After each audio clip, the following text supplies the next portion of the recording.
نحمد ونصلي على رسول الكريم أما بعد فأعوذ بالله من الشيطان الرجيم بسم الله الرحمن الرحيم أقيموا الصلاة وآتوا الزكاة محترم بزرگوں دینی بہنوں اور بھائیوں، پہلے زمانے کے مسلمان جو بھی کام کرتے تھے عین دن اسلام کی پوری جگہ نظر آتی تھی اور ان کے عمل کو دیکھ کر غیر مسلم بھائی بھی اسلام میں داخل ہو جاتے تھے۔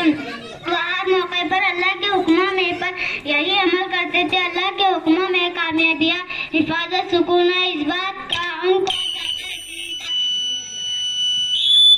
آج کے زمانے میں بھی اللہ کے بہت سے بندے ایسے ہیں جو اپنے بزرگوں یہی کی طرح عمل کر رہے ہیں۔ یہ بھی حال ہے ویڈیو میں ایک مسلمان تاجر گزرا ہے جن کے پاس سینکڑوں پارل لوگ تھے اور کپڑے کی بنائی کا کام کرتے تھے۔ ایک دن کا کارخانے میں کام کرنے والے آدمیوں نے ان کو آ کر خبر دی کہ شہر میں زبردست آگ لگ گئی ہے۔ وہ آگ ہمارے کارخانے کے بالکل قریب آ گئی ہے اور خطرہ ہے کہ چند منٹوں میں وہ آگ ہمارے کارخانے کو جلا کر آگ کر دے گی۔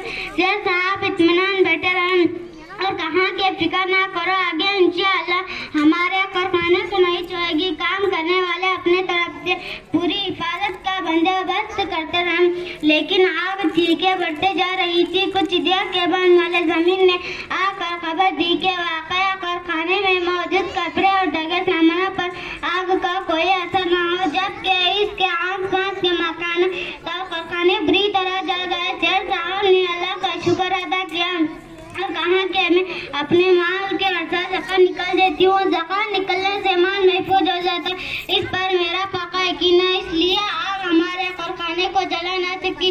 اس قسم کے بہت سے واقعات اکثر سننے میں آتے ہیں۔ اللہ کے جتنے بھی حکم ہیں وہ سب ہمارے بھلائی کے لیے ہیں۔ یہی حکموں میں ایک حکم کا زکات کا بھی ہے۔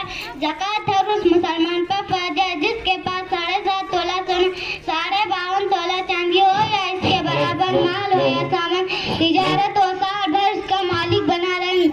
زکات کے معنی ہے پاک کرنا، چنانچہ زکات نکلنے سے آدمی کا مال پاک صاف ہو جاتا ہے، ورنہ وہ مال ناپاک رہتا ہے، اس مال میں برکت نہیں رہتی اور اس دولت کے برباد جانے کا خطرہ رہتا ہے۔ جو لوگ زکات نہیں نکالتے جبکہ زکات ان پر واجب ہو، ایسے لوگوں کے لیے قرآن و حدیث میں بڑی اور واحد اور سخت عذاب کی دھمکی آئی ہے۔